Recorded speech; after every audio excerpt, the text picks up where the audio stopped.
আজকের আলোচ্য বিষয় সিংহ রাশির মঘা নক্ষত্র। আপনাদের ভিডিও নিয়মিত দেওয়া হয় না, এর মূল কারণ হচ্ছে আপনাদের ভিউ কম হয়। একটা পেইড ভিডিও এসেছে, তার কারণে দিতে পারলাম। অর্থাৎ আমার চ্যানেলে যারা হরোস্কোপ অ্যানালাইসিস করায়, কনসালটেশন নেয়, তাদেরই কারো এই মঘা নক্ষত্রে রবি, চন্দ্র অথবা লগ্ন ছিল, যার কারণে আপনারা এই নক্ষত্রের রাশিফলটা মার্চ মাসে পাচ্ছেন। আপনারা চেষ্টা করবেন ভিডিও শেয়ার করার, কমেন্ট করার, যাতে করে ভিডিওর রিচটা বাড়ে। তাহলে আপনারা 5,000 ভিউ ক্রস করলেই কিন্তু ভিডিও পাবেন, নইলে কিন্তু ভিডিও পাবেন না। আবারও একই সমস্যা হবে, আপনাদের অবহেলার কারণে ভিডিওর এই অবস্থা। যেমন অবস্থা হয়েছে শতবিশা নক্ষত্র সহ আরও অন্যান্য গুরুত্বপূর্ণ নক্ষত্রে, যারা ভিডিও পায় না। এখন আমরা চলে আসি আলোচনায়। মঘা নক্ষত্রের সতর্কতা, প্রথমেই সতর্ক করব, সেটি হলো আপনাদের যে জন্ম নক্ষত্র সেটি হচ্ছে মঘা নক্ষত্র। এই নক্ষত্রে পাপ গ্রহ, নৈসর্গিক পাপ গ্রহ কেতু এই মাসের একেবারে শেষের দিকে চলে আসবে। নবতারা চক্র অনুসারে ওই সময়ে শুক্র অন্য একটি তারায় অবস্থান করবে, যা একই তারাকে নির্দেশ করে। ওই সময়ে শুক্র অবস্থান করবে অশ্বিনী নক্ষত্রে, আর কেতু অবস্থান করবে আপনারই জন্ম নক্ষত্রে অর্থাৎ মঘা নক্ষত্রে। যার কারণে শুক্রের প্রভাবে কেতু হয়তো কিছুটা বিলম্ব করবে তার ফলাফল দিতে, কিন্তু তারপরও 10-15 দিনের মধ্যেই কিন্তু এই প্রভাবটা প্রকট আকার ধারণ করবে। অর্থাৎ আপনাদের অসুস্থতার মাত্রা বাড়তে দেখা যাবে। তাহলে আমি সাবধান করলাম, আপনারা এখন মার্চ মাস চলে, এপ্রিল মাসে গিয়ে দেখবেন আপনাদের শরীর স্বাস্থ্যের অবনতি, অর্থাৎ অজানা রোগ ব্যাধি গ্রাস করেছে আপনাদের। যদি জন্ম সময় আপনাদের রবি, চন্দ্র অথবা লগ্ন বুধ অথবা শনির নক্ষত্রে থেকে থাকে, অথবা বুধ অথবা শনি আপনার জন্মছকে যদি বলবান হয়ে থাকে বা বিশেষ প্রভাব বিস্তার করে থাকে, তাহলে আপনার স্নায়বিক রোগ ব্যাধি হওয়ার সম্ভাবনা বেশি, মাইগ্রেনের সমস্যা হওয়ার সম্ভাবনা বেশি থাকবে। তো এটি মাসের শেষ বেলায় শুরু হচ্ছে, আমি আগেই জানিয়ে রাখলাম। স্বাস্থ্যগত সমস্যার দিকে আপনি যাবেন। এর সমাধান হচ্ছে টেনশন মুক্ত থাকা, যে কোনো বিষয়কে সঠিক দৃষ্টিভঙ্গিতে দেখতে শেখা এবং মেডিটেশন, প্রাণায়ামের দিকে যাওয়া। এটি হচ্ছে সবচেয়ে ভালো সমাধান। যদি আপনারা মনে করেন যে সমস্যা কাটাতে চাচ্ছেন আপনারা, তাহলে এটি ভালো উপায়। আর কিছু মানুষকে আমি সাজেস্ট করব, যদি জন্মছকে রবি বলবান হয়ে থাকে তো হলো, আর যদি বলবান না হয়ে থাকে, বলবত্তা বৃদ্ধি করলে ভালো হতে পারে আপনাদের। অর্থাৎ রবি আপনাদের ছক সাপেক্ষে একটা শুভ গ্রহ, সেই ক্ষেত্রে আপনারা রবি রত্ন ধারণ করলে এই কেতুর এই সমস্যা থেকে অনেকটা মুক্তি পাবেন। এটি হচ্ছে আমার সাজেশন। এখন আমরা চলে আসব অন্যান্য বিষয়াদিতে। আপনাদের রাশির অধিপতি হচ্ছে রবি। এই রবি এই মুহূর্তে, আমি যখন ছকটা দেখছি, এই মুহূর্তে থাকছে হচ্ছে কুম্ভে, শতভিসা নক্ষত্রে। ওখানে রবি আর রাহু মাসের শুরুতে অবস্থান করবে, অর্থাৎ পাপ দ্বারা পীড়িত হওয়ার কারণে সমস্যা তো থাকছে সাধক তারাই, যার কারণে লক্ষ্য অর্জনের ক্ষেত্রে আপনার মধ্যে উদ্দীপ্ততা কাজ করবে। লক্ষ্য অর্জনে উদ্দীপ্ততা, অর্থাৎ আপনি যে কোনো ক্ষেত্রেই যখন কাজ করতে যাবেন, আপনার মধ্যে তাড়না সৃষ্টি হবে, যেটা আমাকে করতেই হবে এরকম।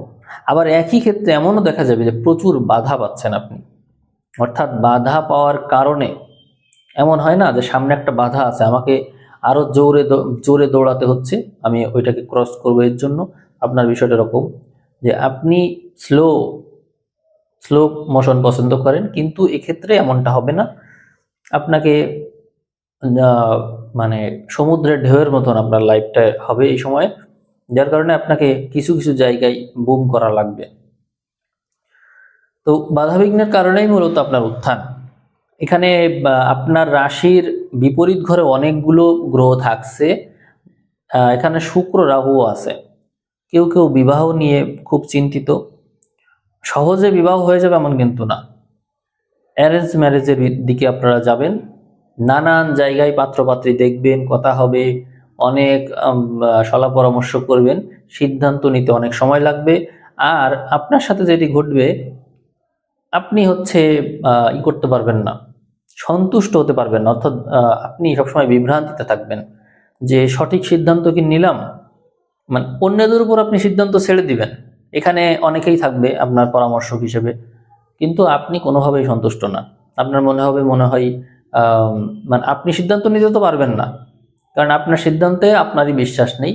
সেক্ষেত্রে আপনি অন্যদের পরামর্শ নেবেন, নিয়ে তাদের উপর সিদ্ধান্ত চাপিয়ে দিবেন, এবং তারা যেটা পছন্দ করবে বা যে সিদ্ধান্ত তারা নেবে সেটা আবার আপনি পুরোপুরি আস্থা রাখতে পারবেন না। মনে হবে যে আপনি মনে হয় ঠকেই গেলেন। এরকম একটা বিভ্রান্তিতে আপনি এই মাসে পড়বেন। এবং অ্যারেঞ্জ ম্যারেজের ক্ষেত্রে পাত্র দেখা দেখি চলবে, অনেক ক্ষেত্রে বিবাহ হতে পারে কারো কারো, কিন্তু বিয়ের বিষয়টা খুবই গুরুত্বপূর্ণ হয়ে আছে এই সময়ে। মার্চ মাস পুরোটা সময় ধরেই বিয়ের বিষয় গুরুত্বপূর্ণ। তবে এর জন্য আমি মনে করি মাসের 15 তারিখ পর্যন্ত আপনার টাইম আছে অ্যারেঞ্জ ম্যারেজের ক্ষেত্রে।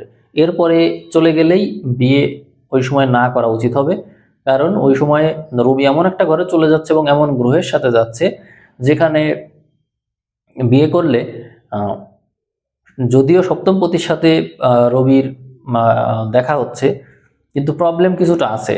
প্রবলেম হচ্ছে আপনি বিয়ে করে ঝগড়া বিবাদে লিপ্ত হয়ে যাবেন। অর্থাৎ বিপরীত পক্ষের সাথে, পাত্রই হোক বা পাত্রই হোক, তাদের ওই পক্ষের সাথে আপনার ঝগড়া বিবাদ হবে, মনোমালিন্য হবে, কোন একটা ঝামেলা হবে, এই আর কি।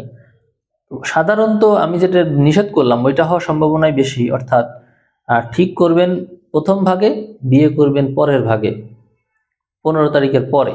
তখন কি হবে, ওই শুক্র শনি সাথে থাকছে রবি, এইগুলো সব একত্র হয়ে ঝামেলা করবে। অর্থাৎ সংসারে একে অন্যের সাথে শুরুতেই মতের অমিল, এই প্রবলেমটা খুব তীব্র আকার নেবে। আপনারা মিলিয়ে দেখতে পারেন, এমনটাই ঘটবে আপনাদের সাথে। আর আরেকটা বিষয় বলবো, ব্যবসার কথা। ব্যবসা ভাগ্য আপনাদের জন্য অত্যন্ত শুভ থাকছে। এক্ষেত্রে নানান বিষয়ে ব্যবসা করার সুযোগ আপনি পাবেন। আর আরেকটা বিষয় বলা দরকার, সেটি হলো ব্যবসার ক্ষেত্রটা চেঞ্জ হতে পারে। অর্থাৎ একাধিক বিষয় চলে আসতে পারে।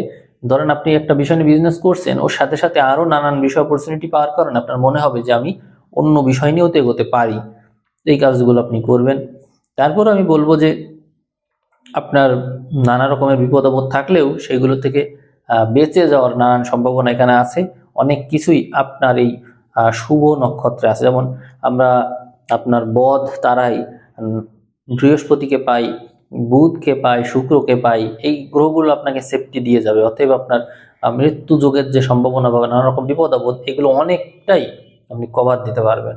আর মিত্র অতিমিত্র তারাও গ্রহ থাকবে, যার কারণে আপনি অনেক সেফটি পাচ্ছেন। তবে মিত্র তারাই গ্রহ থাকলেও এই সময়ে শুক্রের হেল্প পেলেও দীর্ঘদিন ধরে আপনি এইটাই ভুগছেন। অর্থাৎ আপনার বন্ধু স্থানীয় মানুষ আপনার বিপদের কারণ হয়ে বসে আছে, এবং সেটি দ্বারা আপনি বিরাটভাবে ক্ষতিগ্রস্ত। এই সমস্যা আপনি ভুগছেন ইতোমধ্যে। আর কেতু প্রধান মানুষের মূল সমস্যা আমি আগেও বলেছি, এখনো বলছি, যে আপনারা নিজের সিদ্ধান্ত নিজে নিতে পারেন না। নিতে গিয়ে বিভ্রান্তিতে ভোগেন, কি করবেন বুঝে উঠতে পারেন না, দ্বিধান্বিত থাকেন। যদি জন্ম সময় রবি ভালো অবস্থানে থাকে তাহলে তো ভিন্ন কথা। রবির পজিশন যদি খারাপ হয় তাহলে আপনাদের জীবনের ভোগান্তি এই সময় অনেক চলছে। 25-26 সাল আপনাদের জন্য কঠিন, এই ভোগান্তির ক্ষেত্রে যথেষ্ট কঠিন। আর আপনার জন্ম তারাই যেহেতু কেতু আসছে, যদিও আপনার মূল নক্ষত্রে কেতু, আপনার মধ্যে আধ্যাত্মিকতার বিস্তার দেখা যাবে। অর্থাৎ আপনি মানুষ হিসেবে অত্যন্ত বেশি আধ্যাত্মিক হয়ে উঠবেন, স্পিরিচুয়াল পথে চলে যাবেন, এবং মানুষের সাথে আপনার বিচ্ছিন্নতা বাড়বে, কারোর সাথে কথাবার্তা মিলবে না, টোটালি একা হয়ে যাবেন। এই জন্য আমি মনে করি আপনার জন্য রামায়ণ, যেটি পুরাতন, একেবারে পুরাতন, এই জিনিসটা একটু দেখার চেষ্টা করবেন। কারণ কেতু প্রধান মানুষের দৈবিক ভাগ্য থাকে। এদের মধ্যে এমন কিছু স্বভাব থাকে যাকে কেউ বুঝে উঠতে পারে না। তার জন্য তাদের ভক্তিযোগটাই তাদের জন্য বেস্ট। ভক্তি ভাব থাকলে তাদের ভাগ্য অনেক সুপ্রসন্ন থাকে এবং তাদের সাথে অটোমেটিক্যালি অনেক কিছু ঘটে যায়।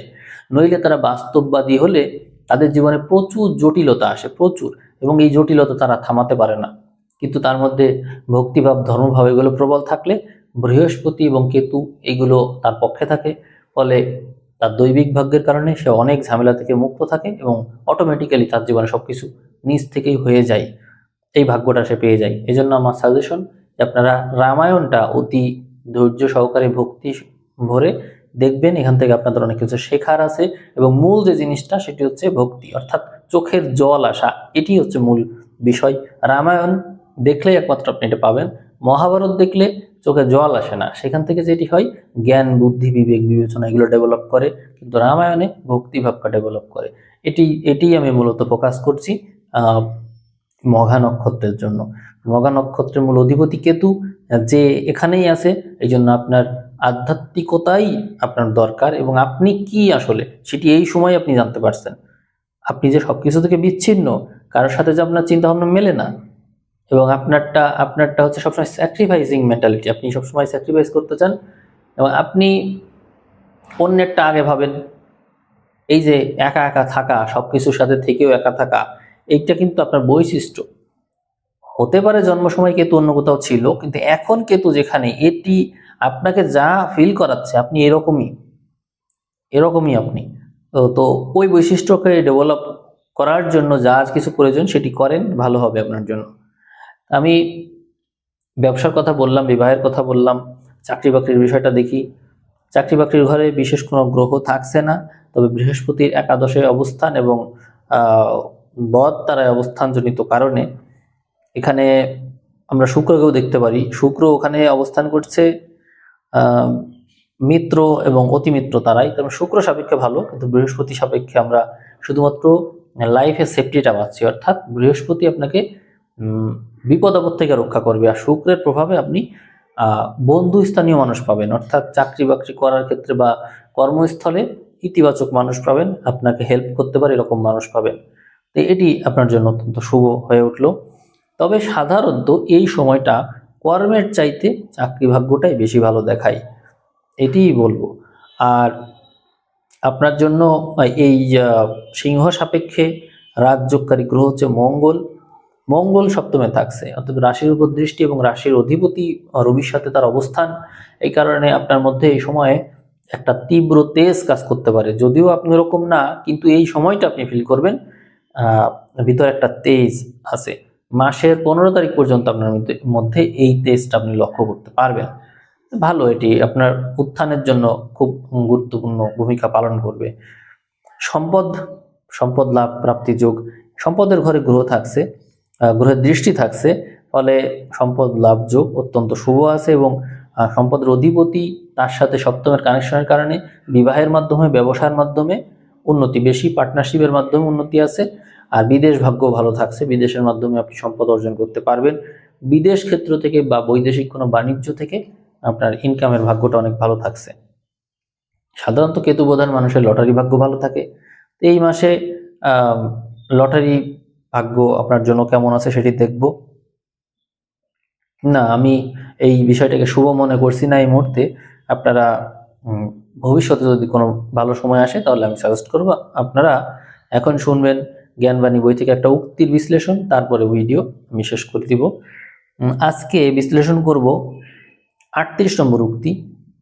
সেই ব্যক্তি ক্লান্ত হয় যে কেবল নিজের জন্য বাঁচে। আপনারা দেখবেন যে আমাদের জীবনে আমরা যখন সংসারী মানুষ হয়ে থাকি, তো সংসারে অনেক মানুষ থাকে, তাদের জন্যই মূলত আমরা বাঁচি। এই কারণে আমরা অনেক পরিশ্রম করতে পারি তাদের কথা ভেবে। আমি যখন নিজের কথা ভাবছি তখন মনে হচ্ছে না, আর পারছি না, টায়ার্ড ফিল করছি, আর কষ্ট করব না, যতটুকু হয়েছে যথেষ্ট। কিন্তু যখন তাদের কথা ভাবি, তাদের মুখের কথা ভাবি, তখন তাদের একটা স্ট্রেংথ নিজের মধ্যে চলে আসে।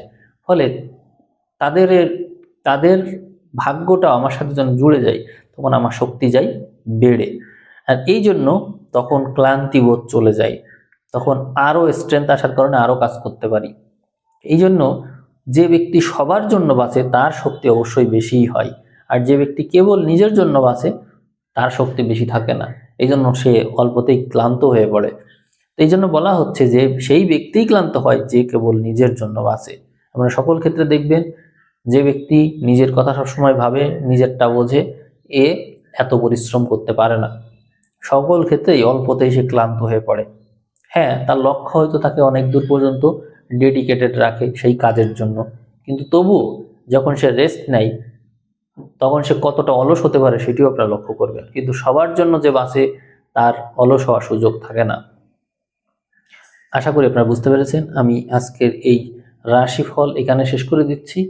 ভিডিওর ভিউ যদি 5000 ক্রস করে, আপনারা 5000 ভিউ ক্রস করা মাত্রই ভিডিও পাবেন। আবার আপনারা কমেন্ট করবেন, কমেন্টের ভিত্তিতে আমি পরবর্তী ভিডিও দেওয়ার চেষ্টা করব।